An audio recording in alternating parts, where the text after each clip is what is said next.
Hi welcome back to my channel. ಎಲ್ಲರೂ ಹೇಗಿದ್ದೀರಾ? ಎಲ್ಲರೂ ಚೆನ್ನಾಗಿದ್ದೀರಾ ಅಂತ ಭಾವಿಸ್ತಾ ಇವತ್ತು ಸಂಜೆ ವಿಡಿಯೋನ ಸ್ಟಾರ್ಟ್ ಮಾಡ್ತಾ ಇದ್ದೀನಿ. ಯಾರೆಲ್ಲ ನನ್ನ ಚಾನಲ್ನ ಸಬ್ಸ್ಕ್ರೈಬ್ ಮಾಡದೆ ನೋಡ್ತಾ ಇದ್ದೀರಾ ದಯವಿಟ್ಟು ಸಬ್ಸ್ಕ್ರೈಬ್ ಮಾಡಿಕೊಂಡು ಸಪೋರ್ಟ್ ಮಾಡಿ ಅಂತ ಕೇಳ್ಕೊಳ್ತೀನಿ. ಇವತ್ತು ಏನು ಟಾಪಿಕ್ ಬಗ್ಗೆ ಮಾತಾಡೋಕ್ಕೆ ಬಂದಿದ್ದೀನಿ ಅಂತಂದರೆ ಸೈಟ್ ಬಗ್ಗೆ ತುಂಬ ಜನ ಕೇಳ್ತಾ ಇದ್ದೀರಾ. ಸೈಟು ಏನಂತಂದರೆ ಅದು ಎಷ್ಟು ಅಳತೆ ಇದೆ, ಏನು, ಯಾವಾಗ ತೊಗೊಂಡ್ರಿ, ಹೆಂಗೆ ತಗೊಂಡ್ರಿ ಅಂತ ತುಂಬ ಜನ ಎಲ್ಲ ತುಂಬ ಕ್ವಶನ್ನ ಸೈಟ್ ಬಗ್ಗೆ ಕೇಳಿದ್ದೀರಾ. ಇವತ್ತು ನಮ್ಮ ಸೈಟ್ ಬಗ್ಗೆ ಮಾತಾಡ್ತಾ ಇದ್ದೀನಿ. ನಾನು ಸೈಟು ತೊಗೊಳ್ಳುವಾಗ ಸುಮ್ಮನೆ ತೊಗೊಂಡಿಲ್ಲ, ತುಂಬ ಕಷ್ಟಪಟ್ಟಿದ್ದೀನಿ. ಅದು ಹೇಳೋಕ್ಕಾಗಲ್ಲ, ಅಷ್ಟೊಂದು ಕಷ್ಟಪಟ್ಟಿದ್ದೀನಿ. ಇವಾಗ ಮನೆ ಕಟ್ಟೋಕ್ಕೆ ಎಷ್ಟು ಕಷ್ಟಪಟ್ಟಿದ್ದೀನೋ ಅದಕ್ಕಿಂತ 2ರಷ್ಟು ಕಷ್ಟಪಟ್ಟಿದ್ದೀನಿ ಸೈಟ್ ತೊಗೊಳಕ್ಕೆ ನಾನು. ಯಾಕಂದರೆ ಮನೆ ಕಟ್ಟೋಕ್ಕಂದರೆ ಸೈಟ್ ಇತ್ತು, ಅದ್ರ ಮೇಲೆ ಲೋನ್ ಮಾಡಿಸಿ ಮನೆ ಕಟ್ತಾಯಿದ್ದೀವಿ, ಏನು ಅಷ್ಟಿದಿಲ್ಲ ಅಂತ ಅಂದ್ಕೊಬೋದು. ಬಟ್ ಸೈಟ್ ತೊಗೊಳ್ಳೋಕ್ಕೆ ದುಡ್ಡು ಹೊಂದಿಸಿದ್ದಿದೆಯಲ್ಲ, ಅದೊಂದು ದೊಡ್ಡ ಇದನ್ನೇ ಅಂತ ಹೇಳ್ಬೋದು. ಸಮುದ್ರನೇ ಈಜ್ಕೊಂಬಂದೀವಿ ಅನ್ನೋ ಥರ ಫೀಲ್ ಇದೆ ನನಗೆ. ಅದ್ರ ಮೇಲೆ ಗೌರ್ಮೆಂಟ್ ಸೈಟಿಗೆ ಬಡವರಿಗೆ ಫ್ರೀಯಾಗಿ ಸೈಟ್ ಕೊಡ್ತಾರೆ ಅಂತ ಹೇಳ್ತಾರಲ್ಲ, ಅದೆಲ್ಲ ಸುಮ್ಮನೆ ಮಾತಿಗೆ ಹೇಳೋಕ್ಕಷ್ಟೇ ಚಂದ. ಅದು ಯಾವುದೂ ನಿಜದ ರೂಪದಲ್ಲಿ ನಡೆಯೋದಿಲ್ಲ ಅಂತಲೇ ಹೇಳ್ಬೋದು. ಈ ನಮ್ಮೂರ ಸೈಡೆಲ್ಲ ಎಲ್ಲ ಸೈಡು ಅದೇ ಇರುತ್ತೆ. ಈಗ ಹೆಂಗಂತಂದರೆ ಈಗ ಹಳ್ಳಿಗಳಿರ್ತಾವಲ್ಲ, ಅಲ್ಲಿ ಗ್ರಾಮ ಪಂಚಾಯಿತಿ ಅಂತಂದು ಇರುತ್ತೆ, ಎಲ್ರಿಗೂ ಗೊತ್ತಿರುತ್ತೆ ಗ್ರಾಮ ಪಂಚಾಯಿತಿ ಅಂತ ಹೇಳಿ. ಅಂದರೆ ಗ್ರಾಮಗಳಿಗೆ ಒಂದು ಇದು ಇರುತ್ತೆ. ಅಲ್ಲಿ ಹೋಗಿ ನಮ್ದು ಏನೇ ಕಷ್ಟ ಇದ್ರೂ ಏನೇ ಇದ್ರೂ ಹೇಳ್ಕೊಬೋದು, ಅವರೆಲ್ಲನೂ ಸಾಲ್ವ್ ಮಾಡಿಬಿಡ್ತಾರೆ ಅನ್ನೋ ಥರ. ಆದರೆ ರಿಯಾಲಿಟಿ ಏನು ಅಂತಂದರೆ ಏನು ಪ್ರಾಬ್ಲಮ್ಮೂ ಸಾಲ್ವ್ ಆಗೋಲ್ಲ ಅಲ್ಲಿ. ಹೇಳಬೇಕು ಅಂತಂದರೆ ಬಡವ್ರಿಗೆ ಮಾತ್ರ ಏನು ಪ್ರಾಬ್ಲಮ್ಮು ಸಾಲ್ವ್ ಆಗೋಲ್ಲ. ಬೇಕಾದರೆ ಈ ವಿಡಿಯೋ ನೋಡಿ, ಅದು ಏನು ಬೇಕಾದರೂ ಆಗಲಿ, ಬೇಕಾದರೆ ನಿಜ ಹೇಳ್ತಿದ್ದೀನಿ ನಾನು.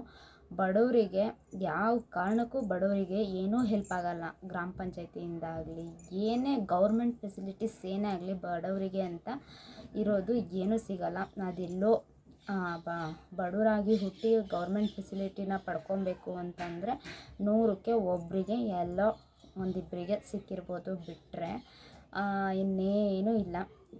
ಅದು ಏನಂತಂದರೆ ಗ್ರಾಮ ಪಂಚಾಯತಿಲಿ ಏನಾದರೂ ಒಂದು ಮಾಡ್ಕೊಬೇಕು ಅಂತಂದರೆ ಅಲ್ಲಿ ಒಂದು ಗ್ರಾಮ ಪಂಚಾಯತಿ ಮೆಂಬರ್ ಆಗಿರ್ಬೇಕು ನಾವು.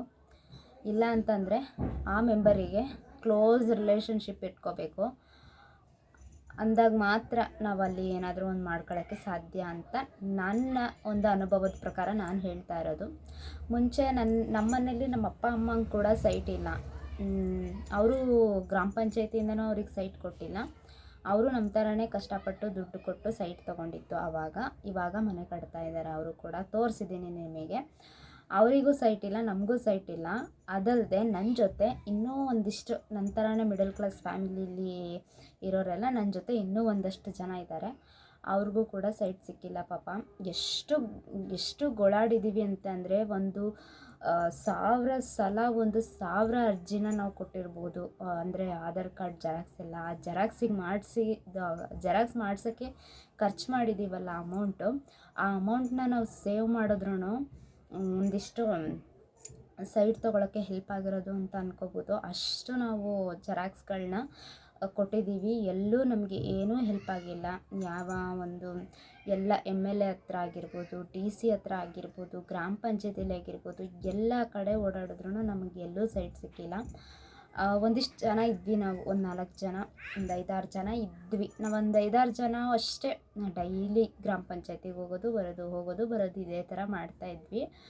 ಅವಾಗೇನಾಯಿತು, ಒಂದು ಕಡೆ ಒಂದಿಷ್ಟು ಜಮೀನಿದೆ, ಇದು ಗೌರ್ಮೆಂಟಿಗೆ ಸೇರತ್ತೆ ಅಂತ ನಮಗೆ ಗೊತ್ತಾಯಿತು. ಅಂದರೆ ನಿಮಗೆ ಖಾಲಿ ಜಾಗ ಇದ್ದಲ್ಲಿ ನೀವು ಹೋಗಿ ಹಾಕ್ಕೊಳ್ಳಿ, ನಾವು ಬಿಡಿಸಲ್ಲ ಅಂತ ಅವ್ರು ಹೇಳ್ತಾ ಇದ್ರಲ್ವ. ಹಾಗಾಗಿ ಖಾಲಿ ಜಾಗ ಸರ್ಚ್ ಮಾಡುವಾಗ ಈ ಥರದ್ದೊಂದು ಜಮೀನಿದೆ. ಆ ಜಮೀನು ಎಲ್ಗೂ ಆಗಿಲ್ಲ, ಆ ಜಮೀನು ಖಾಲಿ ಇದೆ, ಆ ಜಮೀನಲ್ಲಿ ನಾವು ಸೈಟ್ ಹಾಕ್ಕೋಬೋದು ಅಂಥೇಳಿ, ಖಾಲಿ ಜಾಗದಲ್ಲಿ ಸೈಟ್ ಹಾಕ್ಕೋಬೋದು ಅಂತ ಹೇಳಿ ನಾವೆಲ್ಲರೂ ಡಿಸೈಡ್ ಮಾಡ್ಕೊಂಡ್ವಿ. ಹಿಂಗೆ ಸ್ವಲ್ಪ ಒಬ್ಬರು ಪರಿಚಯದವರು ಈ ಥರದ್ದು ಒಂದು ಇನ್ಫಾರ್ಮೇಷನ್ ಕೊಟ್ಟಿದ್ರು ನಮಗೆ, ಹೋಗಿ ಹಾಕ್ಕೊಂಡ್ರೆ ನಿಮಗೆ ಹೆಲ್ಪ್ ಆಗುತ್ತೆ ಅಂತ ಹೇಳಿ. ಸ್ವಲ್ಪ ಜನ ಒಳ್ಳೆಯವರು ಇರ್ತಾರೆ, ಒಂದು ಸ್ವಲ್ಪ ಜನ ಕೆಟ್ಟವರು ಇರ್ತಾರೆ. ಅದರಲ್ಲಿ ಒಂದಿಷ್ಟು ಒಳ್ಳೆಯವರು ಇರೋರು, ನಾವು ಓಡಾಡೋದು ನೋಡಲಾರ್ದೆ ಈ ಥರದ್ದೊಂದಿಷ್ಟು ಜಾಗ ಇದೆ, ಈ ಥರ ನೀವು ಹಾಕ್ಕೋಬೋದು, ಹೋಗಿ ಹಾಕ್ಕೊಳ್ಳಿ ಅಂತ ಹೇಳಿದ್ರು. ಸರಿ ಅಂತ ನಾವೇನು ಮಾಡಿದ್ವಿ, ರಾತ್ರಿ ಹೋದ್ವಿ ಹಾಕ್ಕೊಳ್ಳೋಕ್ಕೆ ಅಂತ. ಅಲ್ಲಿಗೆ ಏನಾಯಿತು ಅಂತ ಅಂದರೆ ನಮ್ಮ 4 ಜನದಲ್ಲಿದ್ದಿದ್ದು ಕೊಟ್ಟು 8 ಜನಕ್ಕೆ ಗೊತ್ತಾಯಿತು. 8 ಜನದಲ್ಲಿದ್ದಿದ್ದು 16 ಜನಕ್ಕೆ ಗೊತ್ತಾಯಿತು. ಅಲ್ಲೇನಾಯಿತು ಅಂದರೆ ತುಂಬ ಹೊಲ ತುಂಬ ದೊಡ್ಡದಿರೋದ್ರಿಂದ ನೀವು ಇಷ್ಟೇ ಜನ ಹಾಕ್ಕೊಂಡ್ರೆ ಖಂಡಿತ ಬಿಡಿಸ್ಬಿಡ್ತಾರೆ. ಅದಕ್ಕೆ ಅದು ಫುಲ್ಲು ಎಷ್ಟು ಜಾಗ ಇದೆ ಅಷ್ಟು ಜನಕ್ಕಾಗಷ್ಟು ಜನ ಹಾಕ್ಕೊಂಡ್ರೆ ನಿಮ್ಮನ್ನು ಬಿಡಿಸೋಲ್ಲ ಅನ್ನೋ ಒಂದು ಕಾನ್ಸೆಪ್ಟಲ್ಲಿ ಬಂತು. ಅದಕ್ಕೋಸ್ಕರ ಏನು ಮಾಡಿದ್ವಿ, ನಮ್ಮಲ್ಲೇ ಒಂದಿಷ್ಟು ಬಡವರಿರೋರನ್ನ ನಾವು ಯಾರ್ಯಾರು ಅಂತ ಹೇಳಿ ಸ್ವಲ್ಪ ಹೇಳ್ಕೊಂಡ್ವಿ, ಈ ಥರದ್ದು ಹಿಂಗೆ ಜಾಗ ಇದೆ ಅಂತ ಹಿಂಗೆ ಹಾಕ್ಕೊಳ್ಳೋಣ, ಎಲ್ಲ ಕ್ಯಾಸ್ಟ್ ಅವ್ರನ್ನೂ ಇರಬೇಕು ಅಂತ ಹೇಳಿದ್ರು. ಸರಿ, ಎಲ್ಲ ಕ್ಯಾಸ್ಟ್ ಅವರು ಇರೋಣ. ಇಲ್ಲಿ ಏನಾಯಿತು ಅಂದರೆ ನಮ್ಮ ಬೀದಿಲಿ ನಮ್ಮ ಕ್ಯಾಸ್ಟ್ ಅವರಷ್ಟೇ ಇದ್ದಿದ್ದು. ಅದಕ್ಕೋಸ್ಕರ ಬೇರೆ ಒಂದು ಏರಿಯಾದವ್ರಿಗೆ ಹೇಳಿದ್ರೆ ಬೇರೆ ಕ್ಯಾಸ್ಟ್ ಅವ್ರು ಬಂದು ಹಾಕ್ಕೊಳ್ತಾರೆ ಅಂತ. ಅಲ್ಲೇನಾಯಿತು ಅಂತಂದರೆ ಫುಲ್ಲು ರಿಚ್ ಆಗಿರೋರು, ಅವರಿಗೆ 2-3 ಮನೆ ಇರೋರು, ಬಾಡಿಗೆ ಕೊಟ್ಟಿರೋರು, ಆ ಹೊಲ ಇರೋರು, ಗೌರ್ಮೆಂಟ್ ಕೆಲಸದಲ್ಲಿರೋರು ಸಹ ಬಂದಲ್ಲಿ ಹಾಕ್ಕೊಂಡ್ಬಿಟ್ರು. ಯಾರು ಬಡವರಿಗೆ ಹೆಲ್ಪ್ ಆಗಲಿ ಅನ್ನೋ ಉದ್ದೇಶ ಯಾರೂ ಮಾಡಲಿಲ್ಲ. ಅಲ್ಲಿ ಏನಾಯಿತು ಅಂದರೆ 2 ಸಂಸಾರ 3 ಸಂಸಾರ ಮಾಡಿಕೊಂಡು ಮನೇಲಿ ಇದ್ದವರು ಏನು ಮಾಡಿಬಿಟ್ರು, ಹಾಕ್ಕೊಂಬಿಟ್ರು. ನಮಗೆ ಅಲ್ಲಿ ಜಾಗ ಇಲ್ಲದೆ ಇರೋ ಥರ ಆಗೋಗ್ಬಿಡ್ತು ಫಸ್ಟ್ ಅಲ್ಲಿ ಹೋದಾಗ. ಆಮೇಲೆ ಏನಾಯಿತು ಅಂತಂದರೆ ಅದು ಗೌರ್ಮೆಂಟ್ ಜಾಗ, ಇದು ಹಾಕ್ಕೊಳ್ಳೋಕೆ ಬರೋಲ್ಲ, ನೀವು ಈ ಥರ ಹಾಕ್ಕೋಬಾರ್ದು ಹಾಗೆ ಹೀಗೆ ಅಂತ ಒಂದಿಷ್ಟು ಬಂತು, ಇಲ್ಲಿ ಬಿಡಬೇಕು ಜಾಗ ಅಂತ ಹೇಳಿ. ನಾವು ಏನು ಮಾಡಿದ್ರು, ನಾವು ಅಲ್ಲಿ ಜಾಗ ಬಿಡೋಲ್ಲ ಅಂತ ಒಂದು 3 ಡೇಸ್ ಇದ್ವಿ. 3 ಡೇಸ್ ಅಲ್ಲೇ ಇದ್ವಿ, ಅಲ್ಲೇ ಊಟ ಮಾಡ್ತಾಯಿದ್ವಿ, ಅಲ್ಲೇ ಮಲ್ಕೊಳ್ತಿದ್ವಿ, ಅಲ್ಲೇ ಇದ್ವಿ. ಆವಾಗ ಏನಾಯಿತು ಅಂತಂದರೆ ಒಂದಿಷ್ಟು ಜನ ಎದುರಿಸ್ಬಿಟ್ರು. ಅಲ್ಲಿಂದ ಸ್ವಲ್ಪ ಗ್ರಾಮ ಪಂಚಾಯತಿಯವರು ಇದ್ದಾರಲ್ಲ, ನೀವು ಇಲ್ಲಿಂದ ಖಾಲಿ ಮಾಡಲಿಲ್ಲ ಅಂತಂದರೆ ಈ ಜಾಗ ಖಾಲಿ ಮಾಡಲಿಲ್ಲ ಅಂತಂದರೆ ನಾವು ಪೊಲೀಸ್ ಕಂಪ್ಲೇಂಟ್ ಕೊಡಬೇಕಾಗತ್ತೆ, ನೀವು ಬೆಂಗಳೂರಿಗೆಲ್ಲ ಹೋಗಬೇಕಾಗತ್ತೆ, ಬರಬೇಕಾಗತ್ತೆ ಅಂತ ಒಂದಿಷ್ಟು ಎದುರಿಸ್ಬಿಟ್ರು. ಅವಾಗ ಏನಾಯಿತು, ಮೊದಲೇ ಮಿಡಲ್ ಕ್ಲಾಸ್ ಫ್ಯಾಮಿಲಿ, ಈ ಪೊಲೀಸ್ ಸ್ಟೇಷನ್ಗಳೆಲ್ಲ ನೋಡಿರಲ್ಲ ಅಷ್ಟಾಗಿ, ಜನ ಬಡವ್ರು ಇರ್ತಾರಲ್ವ, ತುಂಬ ಹೆದರುತ್ತಾರೆ ಪೊಲೀಸ್ ಸ್ಟೇಷನ್ಗೆಲ್ಲ ಹೋಗಬೇಕು ಅಂದಾಗ. ನನಗೂ ಕೂಡ ಸ್ವಲ್ಪ ಭಯ ಆಯಿತು, ಯಾಕಂದರೆ ನಾವು ಪೊಲೀಸ್ ಸ್ಟೇಷನ್ ಇಲ್ಲೇ ಇದೆ ನ್ಯಾಮ್ತಿಲಿ, ನಾನು ಒಂದು ಸಲನೂ ನ್ಯಾಮ್ತಿ ಸ್ಟೇಷನ್ ಪಕ್ಕನೂ ನಡ್ಕೊಂಡು ಹೋಗಿಲ್ಲ ನಾನು, ಅಷ್ಟು ಭಯ ನನಗೆ ಪೊಲೀಸ್ ಸ್ಟೇಷನ್ ಅಂತ ಅಂದರೆ. ಆವಾಗ ಸರಿ ಅಂತ ಎಲ್ಲರೂ ಏನು ಮಾಡಿಬಿಟ್ರು, ನಮಗಿಂತ ರಿಚ್ ಆಗಿರೋರೆಲ್ಲ ಹಾಕ್ಕೊಂಡಿದ್ರಲ್ಲ, ಈಗ ಎಲ್ಲರೂ ಬಿಟ್ಟೋದ್ರು. ಉಳ್ದಿದ್ದು ನಾವೇ ಒಂದು 6 ಜನ ಮನೆಯವರು ಅಲ್ಲೇ ಉಳ್ಕೊಂಡ್ವಿ. ಆದ್ರೂ ಏನಾಯಿತು, ಬಂದು ಬಿಡಿಸ್ಬಿಟ್ರು. ಎಲ್ಲರೂ ಬಂದುಬಿಟ್ಟು, ಇಲ್ಲ ನೀವು ಹಿಂಗೆ ಹೋಗಬೇಕು, ಇಲ್ಲ ಅಂದ್ರೆ ಆ ಥರ ಮಾಡಬೇಕಾಗತ್ತೆ, ಈ ಥರ ಮಾಡಬೇಕಾಗತ್ತೆ ಅಂತ ಎದುರಿಸ್ಬಿಟ್ರು. ಸರಿ ಅಂತ ಹೇಳಿ ಸುಮ್ಮನಾದ್ವಿ. ಆಮೇಲೆ ಅಲ್ಲಿ ಬಿಟ್ಟು ಸ್ವಲ್ಪ ಹಾಗೆ ಹಿಂಗೆ ಏನು ಮಾಡೋದು ಅಂತಂದಾಗ ನಮ್ಮನ್ನು ಬಿಡ್ಸೋಕ್ಕೋಸ್ಕರ ಒಂದು ಸ್ವಲ್ಪ ಏನು ಮಾಡಿದ್ರು, ನೀವು ಬಂದು ಹಿಂಗೆ ಅರ್ಜಿ ಕೊಡಿ ಗ್ರಾಮ ಪಂಚಾಯತಿಲಿ, ನಾವು ನಿಮಗೆ ಸೈಟ್ ವ್ಯವಸ್ಥೆ ಮಾಡಿಕೊಡ್ತೀವಿ ಅಂತ ಹೇಳಿದ್ರು. ಸರಿ ಅಂತ ಹೇಳಿ ಮಾರನೇ ದಿನ ಹೋಗಿ ಮತ್ತೆ ಅರ್ಜಿ ಕೊಟ್ವಿ. ಇವತ್ತಿನವರೆಗೂ ಸುದ್ದಿ ಇಲ್ಲ. ಅದು ನೀವು ಅರ್ಜಿ ಕೊಟ್ಟಿರೋದು ಇವತ್ತಿನವರೆಗೂ ನೀವು ಅರ್ಜಿ ಕೊಟ್ಟಿದ್ದೀರಾ ಬನ್ನಿ ಅಂತ ಒಂದು ಮಾತು ನಮಗೇನೂ ಹೇಳಿಲ್ಲ. ಮತ್ತು ಇವಾಗ ಲೋನ್ ಕೊಡ್ತಾರೆ ಬಡವರಿಗೆ, ಮನೆ ಕಟ್ಕೊಳ್ಳೋಕ್ಕೆ ಅಂತ ಲೋನ್ ಕೊಡ್ತಾರೆ, ಅದು ಕೂಡ ನಮಗೆ ಸಿಗಲಿಲ್ಲ. ನಾವೇ ಅದನ್ನು ಬಿಟ್ವಿ ಅಂತಲೇ ಹೇಳ್ಬೋದು. ಯಾಕಂದರೆ ಈ ಸೈಟ್ ವಿಚಾರದಲ್ಲಿ ನಾನು ತುಂಬ ನೊಂದಿದ್ದೀನಿ, ತುಂಬ ಓಡಾಡೋದು ಮಾಡೋದು ಎಲ್ಲರೂ ಕೂಡ ಅನ್ಸ್ಕೊಳ್ಳೋದು ಎಲ್ಲ ಮಾಡಿ ನನಗೆ ಸಾಕಾಗೋಗಿತ್ತು. ಇವಾಗ ಲೋನ್ ಕೊಡ್ತೀವಿ ಅಂತಂದರು, ಅದು ಈ ವರ್ಷ ಅರ್ಜಿ ಹಾಕಿದ್ರೆ ಮುಂದಿನ ವರ್ಷ ಅದು ಚಾಯ್ಸ್ ಆದರೂ ಆಗ್ಬೋದು, ಆಗದೇನೂ ಇರ್ಬೋದು ಅನ್ನೋ ಥರ ಭರವಸೆ ಕೊಟ್ಟು, ಅದಕ್ಕೋಸ್ಕರ ನಾವೇನು ಮಾಡಿದ್ವಿ, ಅದನ್ನು ನೋಡ್ಕೊಳ್ತಾ ಕೂತ್ಕೊಂಡ್ರೆ ಇಲ್ಲಿ ಇವತ್ತು ಇದ್ದಿದ್ದ ರೇಟು ನಾಳೆ ಇರಲ್ಲ. ಕಬ್ಬಣ, ಸಿಮೆಂಟು, ಮರಳು ಎಲ್ಲನೂ ಅಷ್ಟೇ, ಒಂದು ದಿನ ಇದ್ದಿದ್ದ ರೇಟು ಇನ್ನೊಂದು ದಿನ ಇರಲ್ಲ ಅಲ್ವಾ. ಹಂಗಾಗಿ ಏನು ಮಾಡಿದ್ವಿ, ಸರಿ ಇದನ್ನು ನಂಬ್ಕೊಂಡ್ರೆ ಆಗಲ್ಲ, ನಮ್ಗೆ ಸೈಟಿಗಾಗಿದ್ದ ಗತಿನೇ ನಮ್ಮ ಮನೆ ಕಟ್ಟೋಕ್ಕೂ ಆಗತ್ತೆ ಅಂತ ಇವಾಗ ಮುಂದೆ ಹೋಗಿದ್ದೀವಿ. ಅಷ್ಟೊಂದು ಕಷ್ಟಪಟ್ವಿ ನಾವು. ಆಮೇಲೆ ಏನಾಯಿತು ಅಂತ ಅಂದರೆ, ಅಲ್ಲಿ ಎಲ್ಲ ಆಯ್ತಲ್ಲ, ಕತೆ ಗೊತ್ತಾಯಿತು, ಹಿಂಗೆ ಕೊಡೋಲ್ಲ ಏನಿಲ್ಲ, ಮತ್ತು ರೇಟ್ ಜಾಸ್ತಿ ಆಗುತ್ತೆ ಸೈಟ್ದೆಲ್ಲ, ಮುಂದೆ ನಮಗೆ ತೊಗೊಳಕ್ಕಾಗಲ್ಲ, ತೊಗೊಂಡ್ರೆ ಇವಾಗೇ ತೊಗೋಬೇಕು. ಮತ್ತು ತುಂಬ ಜನ ಅವಮಾನ ಮಾಡಿದ್ರಲ್ವ ನಮಗೆ, ಇವ್ರು ಇದೇ ಥರ ಓಡಾಡೋದು, ಇವ್ರು ಹಿಂಗೆ ಇರೋದು, ಇವ್ರ ಲೈಫ್ ಇದೇ ಥರ ಅಂತ ತುಂಬ ಜನ ನಮಗೆ ಅವಮಾನ ಮಾಡಿದ್ರಲ್ವ, ಅವ್ರ ಮುಂದೆ ಚೆನ್ನಾಗಿ ಬೆಳಿಬೇಕು ಅನ್ನೋ ಉದ್ದೇಶಕ್ಕೆ ನಾವೇನು ಮಾಡಿದ್ವಿ, ಒಂದು 4 ಜನ ಸೇರ್ಕೊಂಡ್ವಿ. ಒಂದು 4 ಜನ ಸೇರ್ಕೊಂಡು ಏನು ಮಾಡಿದ್ವಿ, ಸೈಟ್ ತೊಗೊಳ್ಳೋಣ ನಾವು, ಇದು ತೊಗೊಂಡು ಒಂದು ಸೈಟ್ನ ಅರ್ಧ ಮಾಡ್ಕೊಳ್ಳೋಣ, ನಮಗೇನೋ ಒಂದು 10 ಅಡಿ ಆದರೆ ಸಾಕಾಗತ್ತೆ. ಎಲ್ಲರೂ ಗಂಡ ಹೆಂಡ್ತಿನೇ ಅಲ್ವಾ ಇದ್ದಿದ್ದು, ಅಂದರೆ ಅವರಿಗೆಲ್ಲ ಒಂದು ಇಬ್ಬಿಬ್ಬರು ಮಕ್ಕಳಿದ್ದಾರೆ, ಸಾಕಾಗುತ್ತೆ ನಮಗೇನಿಷ್ಟು ಅಂತ ಮಾತಾಡ್ಕೊಂಡ್ವಿ. ಸರಿ ಅಂತ ಹೇಳಿ ಸುಮ್ಮನಾದ್ವಿ. ಆಮೇಲೆ ಅದರಲ್ಲಿ ಒಬ್ಬರು ಕ್ಯಾನ್ಸಲ್ ಮಾಡಿದ್ರು, ನಾವು ತಗೊಳ್ಳಲ್ಲ ಅಂತ. ನೆಕ್ಸ್ಟ್ ಏನಾಯಿತು, ಇನ್ನು 3 ಜನ ಉಳ್ಕೊಂಡ್ವಿ ನಾವು, 3 ಜನ, ನಾನು ಮತ್ತು ಇನ್ನೂ ಇಬ್ಬರು. ಅವರು ನಮ್ಮ ಥರನೇ ಮಿಡಲ್ ಕ್ಲಾಸು. ಏನಾಯಿತು, ಒಬ್ಬರಿದ್ದರು ನನಗೆ ಪೂರ್ತಿ ಸೈಟ್ ಬೇಕು, ನಾನು ಒಬ್ಬಳೇ ಒಂದು ಸೈಡ್ ತೊಗೊಳ್ತೀನಿ, ಯಾಕಂದರೆ ಅವರಿಗೆ ಇಬ್ಬರು ಗಂಡು ಮಕ್ಕಳಿದ್ದಾರೆ, ಅದಕ್ಕೋಸ್ಕರ ಏನು ಮಾಡಿದ್ರು, ನಾನು ಒಬ್ಬಳೇ ಒಂದು ಸೈಡ್ ತೊಗೊಳ್ತೀನಿ, ನೀವಿಬ್ಬರು ಸೇರಿ ಒಂದು ತೊಗೊಳ್ಳಿ ಅಂತ ಹೇಳಿದ್ರು. ಸರಿ ಅಂತ ಹೇಳಿ ಆ ಸೈಟ್ ನೋಡೋಕ್ಕೆ ಅಂತ ಹೋದ್ವಿ. ಸೈಟ್ ನೋಡೋಕ್ಕೆ ಅಂತ ಹೋದಾಗ ಏನಾಯಿತು, ಅವರಿಬ್ಬರು ಅಕ್ಕ ತಂಗಿ ನನ್ನ ಜೊತೆ ಇವಾಗ ಸೈಟ್ ತೊಗೋಬೇಕಂತಿದ್ರು, ಮತ್ತು ಸೈಟು ಅವರು ಒಂದು ಸೈಟ್ ಬೇಕಂದ್ರೆ ಇಬ್ಬರು ಅಕ್ಕ ತಂಗಿ. ಅವ್ರೇನು ಮಾಡಿದ್ರು, ಅಲ್ಲೋಗಿ ಸೈಟ್ ನೋಡಿದ ತಕ್ಷಣ ಚೇಂಜ್ ಆಗಿಬಿಟ್ರು. ಇಲ್ಲ, ನಾವಿಬ್ಬರನ್ನೇ ಜೊತೆಗೆ ತೊಗೊತೀವಿ, ಅರ್ಧ ನೀನು ಬೇರೆ ಯಾರನ್ನಾದರೂ ನೋಡ್ಕೋ ಅಂತ ಹೇಳಿ. ಅಲ್ಲಿಗೆ ಏನಾಯಿತು, ಅವತ್ತಿನ ದಿವಸ ಹತ್ತಿದ್ದೀನಿ ಅಂದರೆ ನಾನು ಅಷ್ಟಿಷ್ಟು ಹತ್ತಿಲ್ಲ.